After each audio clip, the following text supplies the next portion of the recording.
ಸಂಗ್ರಹ ಮಾಡ್ಕೊಂಬರಿ. ಎಲ್ಲರಿಗೂ ಬೆಳಗಿನ ಶುಭೋದಯ. ನನ್ನ ಹೆಸರು ಕುಮಾರಸ್ವಾಮಿ ಚಿನ್ನಯನ್ಮಠ್. ನಾನು 6ನೇ ತರಗತಿಯಲ್ಲಿ ಓದುತ್ತಿದ್ದೇನೆ. ಇಂದಿನ ಸಚೇತನ ಸಂಭ್ರಮ ಶನಿವಾರ ದಿನಾಂಕ 21/2/2026 ತರಗತಿ 2 ವಿಷಯ ಸಂಭ್ರಮ ಶನಿವಾರ. ಹಿಂಸೆ, ಅಪರಾಧ ಹಾಗೂ ಅಪಘಾತಗಳ ಸಂದರ್ಭದಲ್ಲಿ ರಕ್ಷಣೆ ಮತ್ತು ಭದ್ರತೆ. ನಮ್ಮ ಸರ್ಕಾರಿ ಶಾಲೆ ಹಿಂಸೆ ಮತ್ತು ಪೆಟ್ಟುಗಳಿಂದ ಸುರಕ್ಷತೆ ಮತ್ತು ರಕ್ಷಣೆ. ಹಲೋ ವಿದ್ಯಾರ್ಥಿಗಳೇ, ನಿಮ್ಮಲ್ಲಿ ಯಾರಾದರೂ ಯಾವಾಗಲಾದರೂ ಪೆಟ್ಟು ತಿಂದಿದ್ದೀರಾ? ಚಿಕಿತ್ಸೆಗಾಗಿ ಎಷ್ಟು ಜನರು ವೈದ್ಯರನ್ನು ಭೇಟಿ ಮಾಡಿದ್ದೀರಾ?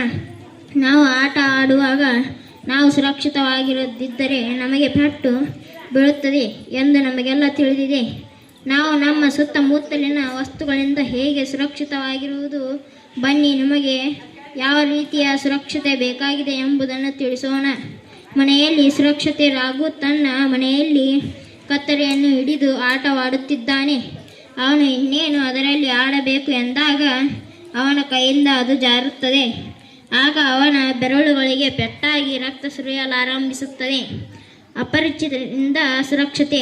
ಸಾಮಾನ್ಯವಾಗಿ ನಮಗೆ ಜೀವನದಲ್ಲಿ ಆಪತ್ತು ಅಪರಿಚಿತರಿಂದ ಹೆಚ್ಚಾಗಿ ಬರದಿದ್ದರೂ ಅವರಿಂದ ಎದುರಾಗಬಹುದಾದ ಕೆಲವು ಆಪತ್ತುಗಳನ್ನು ಎದುರಿಸಲು ಈ ಕೆಳಗಿನ ನಿಯಮಗಳನ್ನು ಅಳವಡಿಸಿಕೊಳ್ಳಬೇಕು.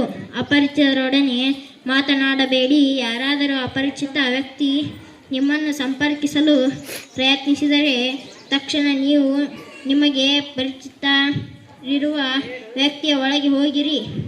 ಮನೆಯ ಬಾಗಿಲಿನ ಹತ್ತಿರ ಯಾರಾದರೂ ಅಪರಿಚಿತ ವ್ಯಕ್ತಿ ಬಂದರೆ ನೀವು ಅವರಿಗೆ ಉತ್ತರಿಸಲು ಹೋಗಬೇಡಿ.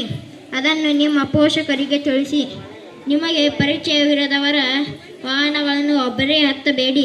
ಯಾರಾದರೂ ಪರಿಚಯದವರ ಇದ್ದರೆ ಮಾತ್ರ ಹತ್ತಿ. ಇಂದು ನಾವು ಕೆಲವು ಪ್ರಮುಖ ಸಂಗತಿಗಳನ್ನು ಉಲ್ಲಾಸಭರಿತ ಚಟುವಟಿಕೆಗಳ ಮೂಲಕ ಕಲಿಯೋಣ. ಧನ್ಯವಾದಗಳು. ನನ್ನ ಹೆಸರು ಪ್ರಿಯಾ ಹಡ್ಪದ್. ನಾನು 7ನೇ ತರಗತಿಯಲ್ಲಿ ಓದುತ್ತಿದ್ದೇನೆ. ರಸ್ತೆ ಸುರಕ್ಷತಾ ನಿಯಮಗಳು. ರಸ್ತೆ ಬಳಸುವಾಗ ಸದಾ ಎಚ್ಚರಿಕೆಯಿಂದ ಇರಬೇಕು. ಫುಟ್ಪಾತ್ ಇದ್ದರೆ ಪಾದಚಾರಿಗಳು ಅದರಲ್ಲಿ ನಡೆಯಬೇಕು. ರಸ್ತೆ ದಾಟುವಾಗ ಜಿಬ್ರಾ ಕ್ರಾಸಿಂಗ್ ಬಳಸಬೇಕು. ಟ್ರಾಫಿಕ್ ಸಿಗ್ನಲ್ಗಳನ್ನು ಪಾಲಿಸಬೇಕು. ಕೆಂಪು ಬೆಳಕು ಬಂದಾಗ ನಿಲ್ಲಬೇಕು. ಹಸಿರು ಬೆಳಕು ಬಂದಾಗ ಮಾತ್ರ ಮುಂದೆ ಹೋಗಬೇಕು. ವೇಗ ಮಿತಿಯನ್ನು ಮೀರಿಸಬಾರದು. ಬೈಕ್ ಸವಾರರು ಹೆಲ್ಮೆಟ್ ಧರಿಸಬೇಕು. ಕಾರಿನಲ್ಲಿ ಪ್ರಯಾಣಿಸುವವರು ಸೀಟ್ ಬೆಲ್ಟ್ ಹಾಕಬೇಕು. ಮೊಬೈಲ್ ಬಳಸಿ ವಾಹನ ಚಾಲನೆ ಮಾಡಬಾರದು. ಮದ್ಯಪಾನ ಮಾಡಿ ವಾಹನ ಓಡಿಸಬಾರದು. ಹಾರ್ನನ್ನು ಅಗತ್ಯವಿದ್ದಾಗ ಮಾತ್ರ ಬಳಸಬೇಕು. ಶಾಲೆ ಮತ್ತು ಆಸ್ಪತ್ರೆಯ ಹತ್ತಿರ ವಾಹನವನ್ನು ನಿಧಾನವಾಗಿ ಓಡಿಸಬೇಕು. ರಸ್ತೆ ಸೂಚನಾ ಫಲಕಗಳನ್ನು ಗಮನಿಸಬೇಕು. ರಾತ್ರಿ ಸಮಯದಲ್ಲಿ ಹೆಡ್ಲೈಟ್ ಬಳಸಬೇಕು. ಓವರ್ಟೇಕ್ ಮಾಡುವಾಗ ಜಾಗರೂಕತೆಯಿಂದ ಇರಬೇಕು.